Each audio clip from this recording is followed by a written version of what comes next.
نزلہ زکام یا فلو یہ ایک ایسی بیماری ہے جس سے بڑے اور چھوٹے دونوں متاثر ہوتے ہیں، اور یہ لوگوں کی لائف کو کافی افیکٹ کرتی ہے۔ لوگ مختلف ٹوٹکے وغیرہ استعمال کرتے رہتے ہیں۔ بچوں کو اس فلو یا نزلہ زکام سے بچانے کے لیے ہم بہت ساری غلطیاں بھی کرتے ہیں۔ ان غلطیوں کو آج ہم ڈسکس کریں گے۔ پھر اس کے ساتھ ساتھ آج ہم جانیں گے کہ یہ نزلہ زکام سردیوں میں ہی کیوں ہوتا ہے، اس کی وجوہات کیا ہیں، اس کی علامات کیا ہیں، اور پھر اس کو بغیر ادویات کے کس طرح گھر پہ ہی ٹریٹ کیا جا سکتا ہے۔ اس کے علاوہ کون سی ایسی علامات ہیں، اگر آپ کو وہ آئیں تو پھر آپ نے فوری طور پہ اپنے ڈاکٹر سے رجوع کرنا ہے۔ السلام علیکم جی، میرا نام ہے ڈاکٹر عبداللہ بندل اور آپ دیکھ رہے ہیں health talks with doctor Abdullah بندل۔ Flu یا نزلہ زکام ایک انفلیمیشن ہوتی ہے اپر ریسپیریٹری ٹریکٹ کی، جس کی وجہ سے کچھ علامات آتی ہیں۔ ان علامات کے اندر آتا ہے کہ آپ کو ہلکا بخار ہو سکتا ہے، اس کے ساتھ آپ کو چھینکیں آتی ہیں، یا ناک اور آنکھوں سے پانی آتا ہے اور پورا جسم ڈوب رہا ہوتا ہے۔ یہ علامات عام روٹین میں 3 سے 5 دن تک رہتی ہیں اور اس کے بعد خود بخود سبسائڈ ہو جاتی ہیں۔ نزلہ زکام کی وجوہات میں سب سے بڑی وجہ وائرل انفیکشن ہے، کیونکہ جب سردیاں آتی ہیں تو وائرس بھی اسی طرح انکریز ہو جاتا ہے، جس کی وجہ سے یہ نزلہ زکام کی علامات آتی ہیں۔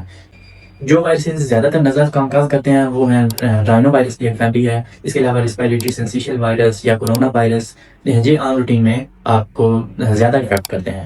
سردیوں کے اندر نزلہ زکام یا فلو کے زیادہ ہونے کی وجہ ایک تو ایئر کے اندر ہیومیڈیٹی ہے، دوسرا وائرس کا انکریز ہو جانا ہے۔ پھر یہ وائرس کیونکہ لوگ زیادہ تر گھروں کے اندر اسٹے کرتے ہیں، تو یہ اگر ایک بندہ افیکٹ ہوتا ہے تو وہ پھر دوسروں تک سورس بنتا ہے، دوسروں تک اس انفیکشن کو پہنچانے کا، اور یہ وائرس ٹرانسمٹ ہوتا ہے ایک دوسرے کو ٹچ کرنے کے ساتھ یا ڈراپلیٹس کی فارم میں۔ اگر کوئی ایک دوسرے کے قریب چھینکتا ہے تو اس کی وجہ سے یہ وائرس دوسرے میں بھی ٹرانسمٹ ہو جاتا ہے اور دوسرے کو بھی علامات آنا شروع ہو جاتی ہیں۔ فلو کی علامات جو عام روٹین میں 3 سے 5 دن کے اندر ریزائڈ ہو جاتی ہیں۔ اگر آپ کی علامات 3 سے 5 دن سے زیادہ رہتی ہیں یا ان علامات کے اندر شدت آ جاتی ہے، کوئی چیسٹ انفیکشن ہو جاتا ہے، آپ کی جو بلغم آنا شروع ہو جاتی ہے اور بلغم کا رنگ چینج ہونا شروع ہو جاتا ہے، اور جو پانی نکل رہا ہے اس کا رنگ چینج ہونا شروع ہو جاتا ہے، تو یہ علامات ہیں جب آپ کو اپنے ڈاکٹر سے رجوع کرنا ضروری ہے۔ اب جانتے ہیں فلو یا کامن کولڈ کے علاج کے بارے میں۔ اس کے لیے آپ کو ڈاکٹر کے پاس جانے کی عام روٹین میں ضرورت نہیں ہوتی، کیونکہ آپ کچھ ہوم ریمیڈیز کر کے ہی آپ کافی حد تک اس سے چھٹکارا پا سکتے ہیں۔ ان ہوم ریمیڈیز کے اندر آتا ہے کہ آپ نے سب سے پہلے ایک تو ریسٹ کرنا ہے، ریسٹ بہت ضروری ہے۔ پھر آپ نے فلوئڈ انٹیک جو ہے نا اس کو انکریز کر لینا ہے۔ آپ چائے جو شاندہ کا اس کا استعمال کر سکتے ہیں، اور پلنٹی اور فلوئڈ جو ہے وہ ٹھنڈا نہیں ہونا چاہیے۔ ٹھنڈا پانی استعمال کرنے سے آپ نے اوائڈ کرنا ہے۔ پھر اس کے بعد آپ شہد کا استعمال کر سکتے ہیں۔ شہد کے اندر اینٹی انفلیمیٹری پراپرٹیز ہوتی ہیں، جس کی وجہ سے آپ کو کافی سولنگ افیکٹ جو ہے نا وہ اچیو ہوتا ہے۔ اس کے علاوہ آپ نے پروٹین انٹیک کو انکریز کرنا ہے۔ پروٹین انٹیک کو انکریز کرنے کے لیے آپ مختلف خوراکیں جو ہیں وہ یوز کر سکتے ہیں، جن کے اندر گوشت آ جاتا ہے، دالیں، آپ گوشت کھائیں، دالیں کھائیں، سوپ کا استعمال آپ کر سکتے ہیں، اور انڈے کا استعمال کر سکتے ہیں۔ آپ کو اگر کوئی بخار ہے ساتھ تو آپ پیناڈول کی گولی کا استعمال کر سکتے ہیں، وہ صبح شام آپ استعمال کریں، یا صبح دوپہر شام بھی استعمال کر سکتے ہیں۔ اسی طرح اگر آپ کو نزلہ زکام یا چھینکیں زیادہ آ رہی ہیں اور آپ کی روزمرہ کی روٹین کو آپ وہ ڈسٹرب کر رہی ہیں، تو آپ اس کے لیے آپ اینٹی الرجک سیٹس کی فارم میں جو ٹیبلٹس ہوتی ہیں وہ استعمال کر سکتے ہیں۔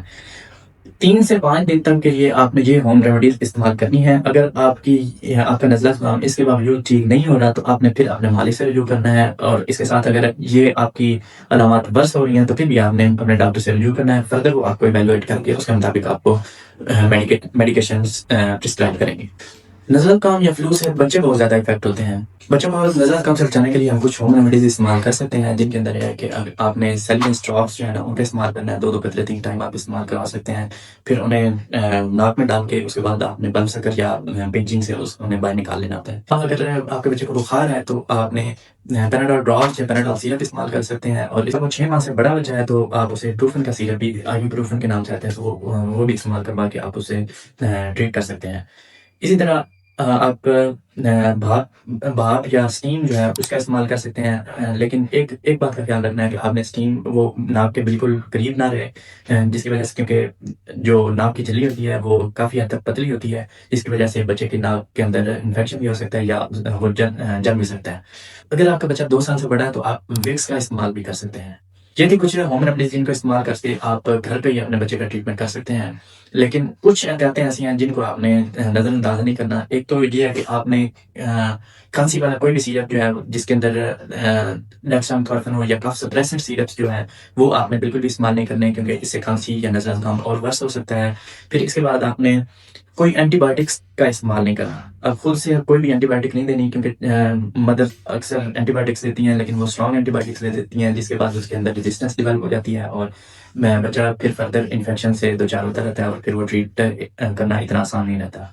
اگر یہ علامات آپ کے بچے کے اندر آ رہی ہیں تو آپ نے اسے بالکل بھی گھر نہیں رکھنا. ان علامات کے اندر آتے ہیں کہ آپ نے اگر آپ کے بچے کو بخار بہت شدید ہو رہا ہے, اس کے نزلہ زکام 3 سے 5 دن سے ٹھیک نہیں ہو رہا, پھر اس کے علاوہ اسے سانس لینا جو ہے وہ تیز ہو رہا ہے یا سانس لینے میں تکلیف ہو رہی ہے, کوئی سیٹی کی آواز آ رہی ہے یا اس کے ساتھ ساتھ کوئی اس کو غنودگی تاری ہو رہی ہے, تو یہ ایسی علامات ہیں جن کو آپ نے لازمی نوٹ کرنا ہے. اگر ان علامات میں سے کوئی علامت آتی ہے تو آپ نے فوری طور پہ اپنے ڈاکٹر سے ریویو کرنا ہے. یہ تھی ہماری ویڈیو نزلہ زکام کے بارے میں. امید ہے یہ معلومات آپ کے لیے فائدہ مند ثابت ہوں گی. اگر آپ کو یہ معلومات اچھی لگیں تو اسے دوسروں تک بھی شیئر کریں تاکہ دوسروں کی ہیلتھ کو امپروو کرنے میں اپنا کردار ادا کر سکیں. السلام.